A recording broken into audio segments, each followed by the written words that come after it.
Hi, it's Anita, and I'm here today at Poco Diablo Resort at the Sedona Vedic Astrology Conference.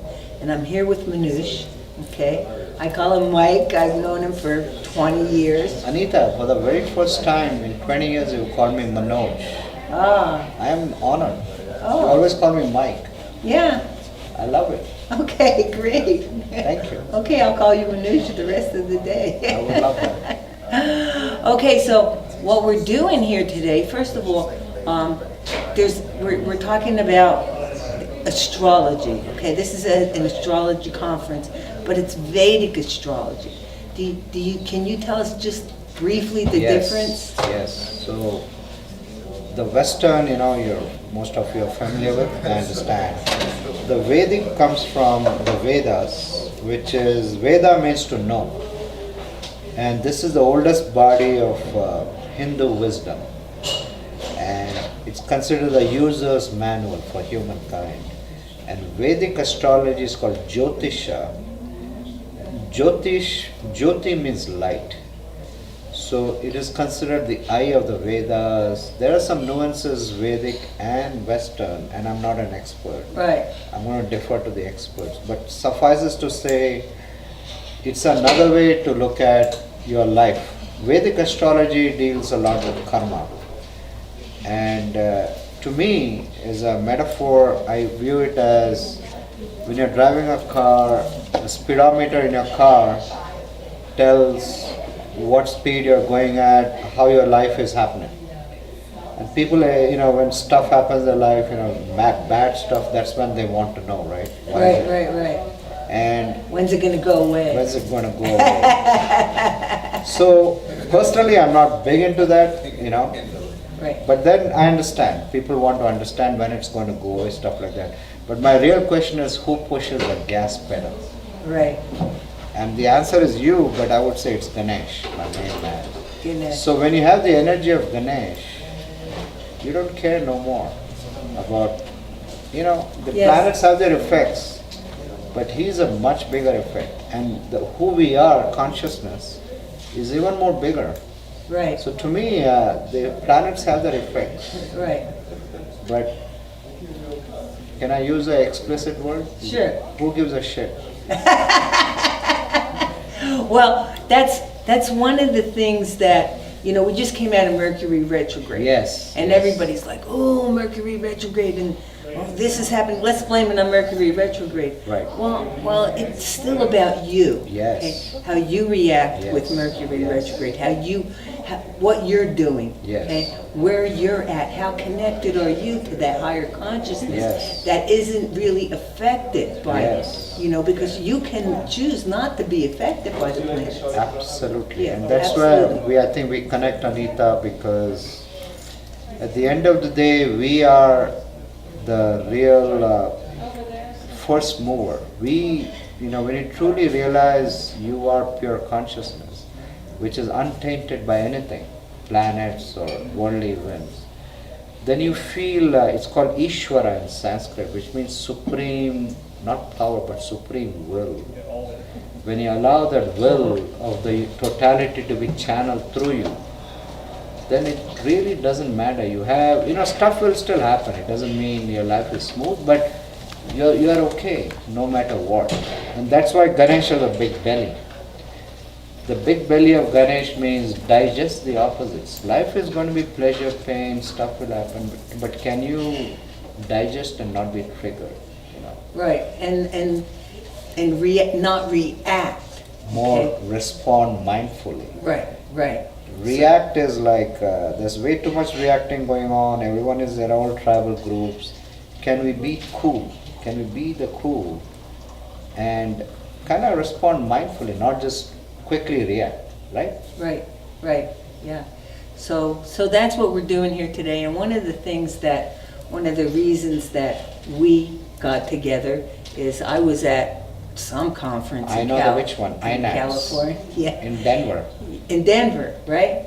And as I walked past, the energy of these statues just pulled me in. And at that time, I didn't know very much. I still don't know enough, You're very humble, Anita. But But what I realize is that this is a very serious, deep, old way, you know, to connect with our higher selves. That's what it's all about. Because when we can come into this world and play this game, right?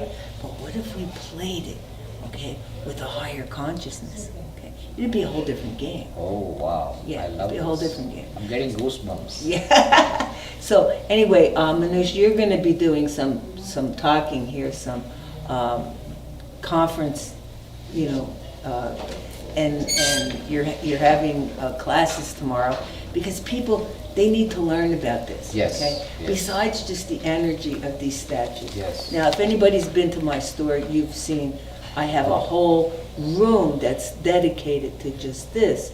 And I remember one time I had a man come in, he said, "Oh, this is all idol worship." Well, no, that's only because you don't understand, because you don't get it, what this is really about. It's not about idol worship at all. It's about the fables that go with it, the lessons that go with it, the teachings that go with it, the teachings that these beautiful statues remind me of. Now, I have all kind of statues. I have them made from plastic. Yes. I have them made from sponges. Yes. I have them made with magnets. I have them made with that. But nothing is the energy that I get from the statues that come from you. Metal, And metal. Why is that? It's not just the metal, it's something to do with you. I've made a lot of mistakes over the years, you know. There's two aspects. The most important thing in a statue is the face, right?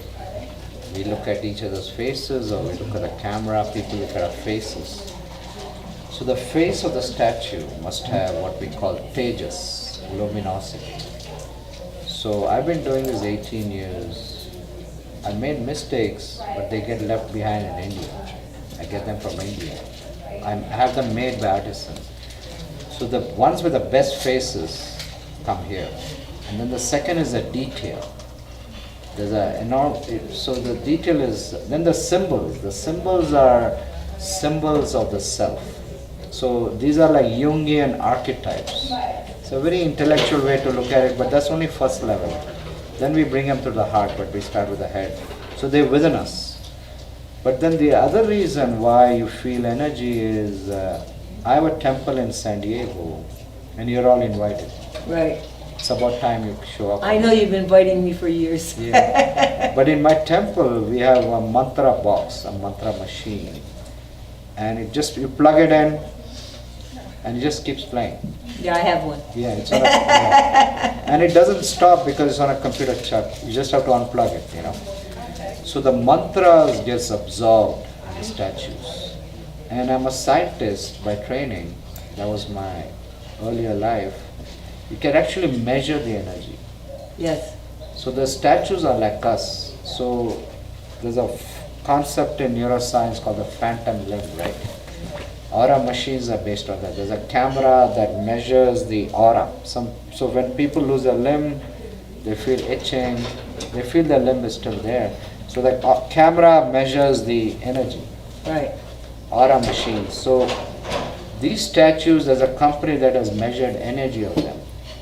So that's a scientific way of looking at it. But I love the way you look at it, where you are intuitive. You go beyond this world of material into the spirit world. Right. You feel the energy. All I'm saying is this energy is corroborated. Part of the reason is the quality of the statue, part is the mantras we infuse. So they can get jacked up. But when you get a statue and you meditate with your altar, you don't even have to meditate, you can just look at it, feel the hit. But your energy also goes in, and that energy goes back to you. So it's like an effect that kind of keeps cascading. When you chant mantras, if you're so inclined, you show love, devotion, that energy jacks up. That's what this whole process is about. Right. I was looking this morning. I have a hallway in my house, and in my hallway, 50. excuse me, we're doing a video. Oh my God. No worries, no worries. That's okay. This is my good That's friend okay. Comilla. Sorry. Okay. She's okay. I thought you were just chatting, excuse me. No, no, no. She's Yeah. from England and she I'll got come a- back. Yeah, we'll talk Comilla ji. Yes, Yeah. Yeah, I know sometimes they can't just resist. I know. And I know how that is. Yeah, it's, But I have this hallway in my house, and I look down the hallway, and there's a statue here, there's a statue there, there's another statue there, there's another alcove with a statue there. And sometimes I just need to walk down the hallway In your house. in my house. I just need to walk down that hallway to just get clear, you know, to just get clear. And that's, you know, and when I go in my store, it's like I'm surrounded, you know, but everything, I just get clear. Yes. Okay? And that's because we're connecting with a higher Yes. consciousness. Now, you've probably heard about Robert and I. Well, I went to Europe, Robert went, we're going to Cancun.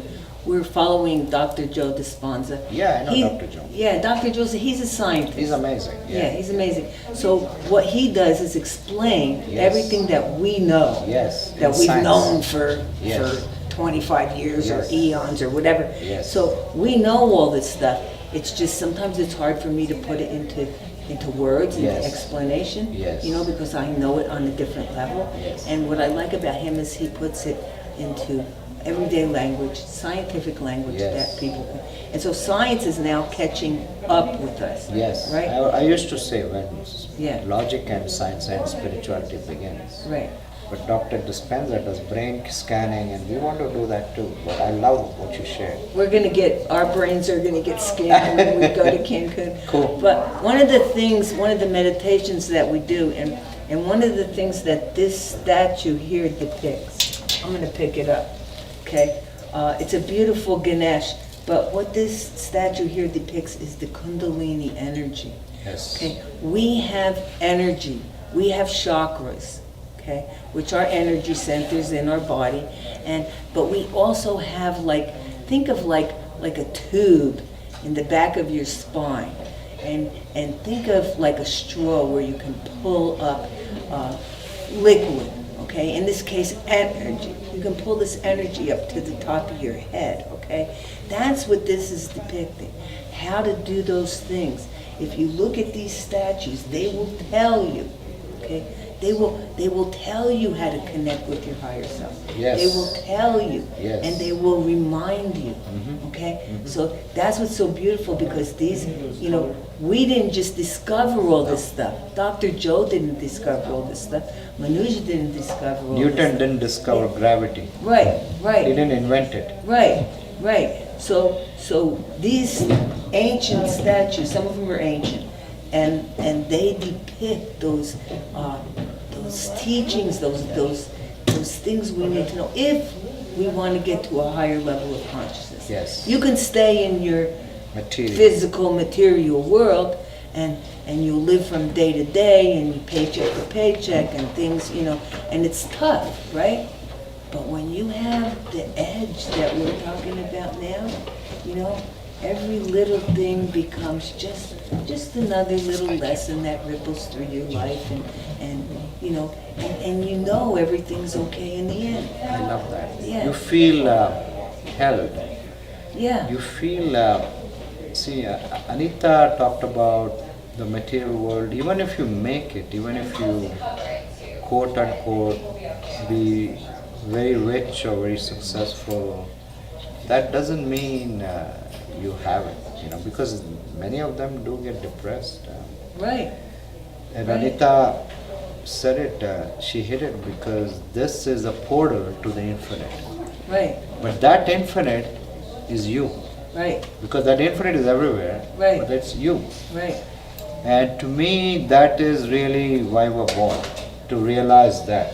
That you can call it enlightenment, the Hindus call it moksha, Buddhists call it nirvana, but ultimately, you know, what I call this is a cash philosophy. A credit philosophy means you have to die and go to heaven, which means it happens as later, you pay a credit card later. Cash means right now you can get awakened. And this is one of the main tools for awakening. All these symbols are symbols of the infinite self within us. Right. So when you work with the archetypes, right? Carl Jung called them archetypes, and you meditate with them, you bring them out from within you. So the outer triggers the inner. Right. And ultimately, if they just help you again with getting a job, etc., like Tom Brady has a dancing Ganesh, the New England Patriots quarterback. He opens a locker room door and he shows reporters as a dancing Ganesh. He helped me win 6 Super Bowls. And Ganesh probably helped him deflate the football too, right? Too much weight. Yeah. But then they help you wherever you are, relationship, abundance, good luck with Ganesh. But there's a far more juice to them. If you just use them for that, it's like using your cell phone only as a flashlight. When there's so much power to them to help you awaken and realize the self.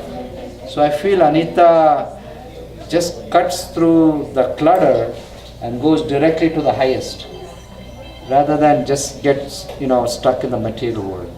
Right. But at the same time, we function in the world, right? You run a very successful store. I've been doing this business and teaching for 18 years. So it allows us to function in the world. Right. And happily function. Yes. Yes. That's what I get happy. Yes. I get happy. So and For no imagine, reason. Yes, sometimes. and I have a friend that, it depends when you're home.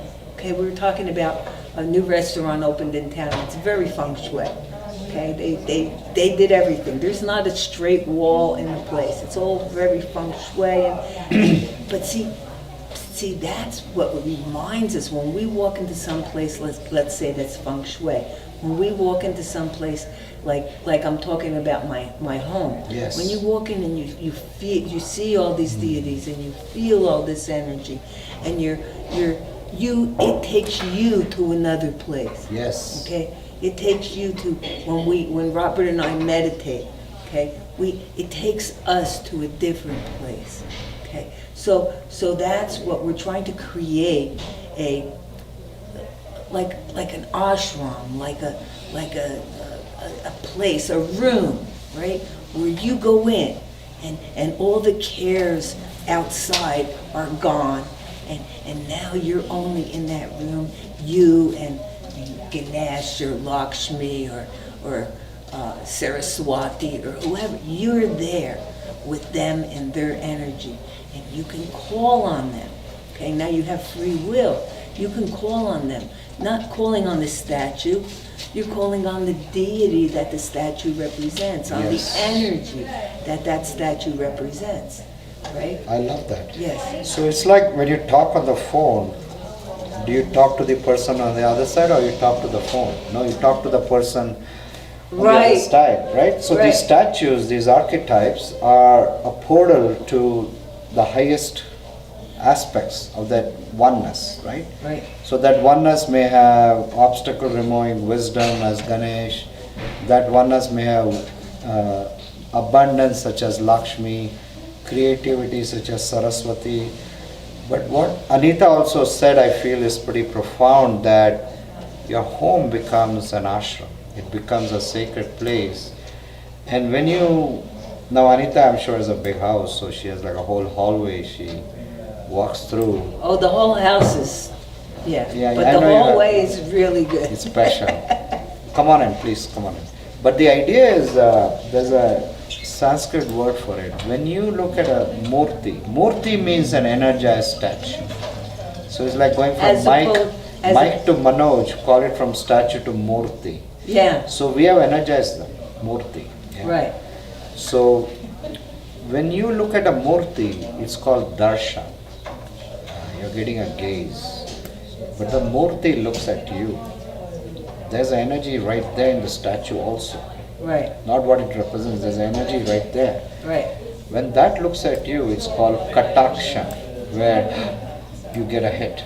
And then you have a sharp intake of breath. That's divine breathing, pranayama, where you don't breathe, you're being breathed. They breathe you.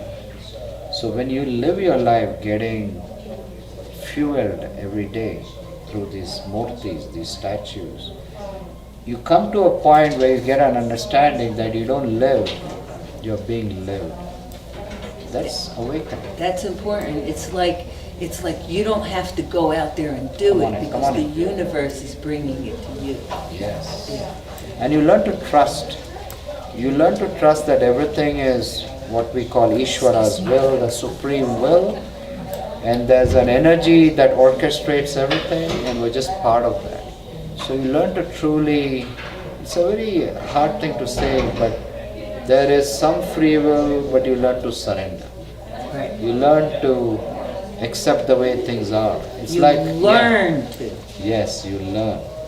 And sometimes it's not easy. Yes. Okay?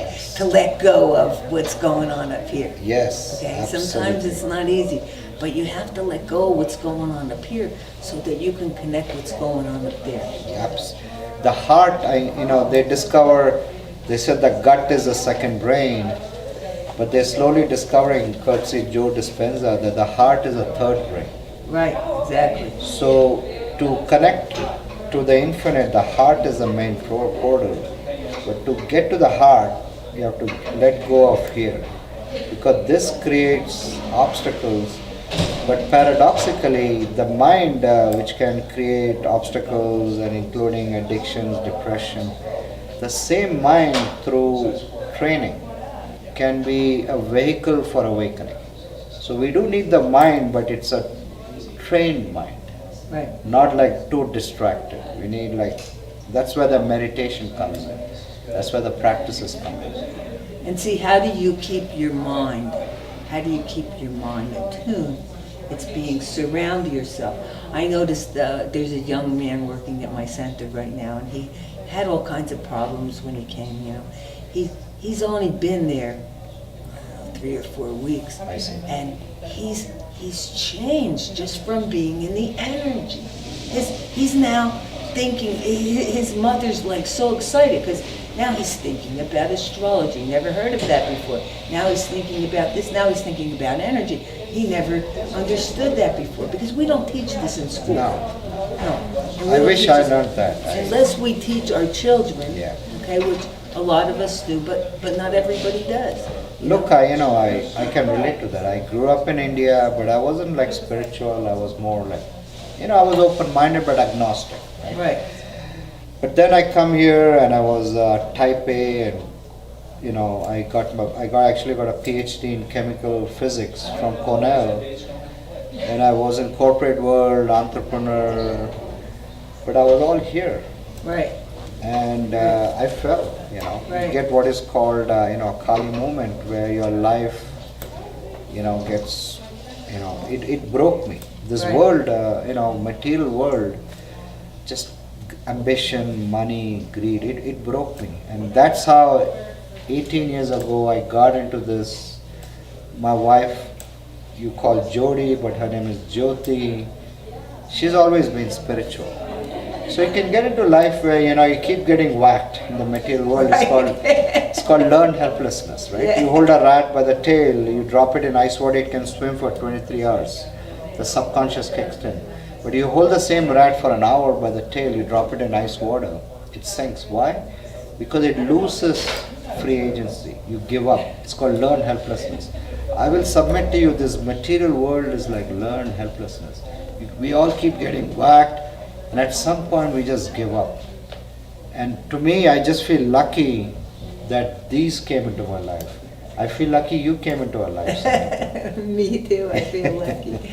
So, okay, well, that's all the time we have right this minute, but we're going to do another segment, and we're going to tell you about the individual statues and what they actually mean. Jai Ganesh. Okay, all right.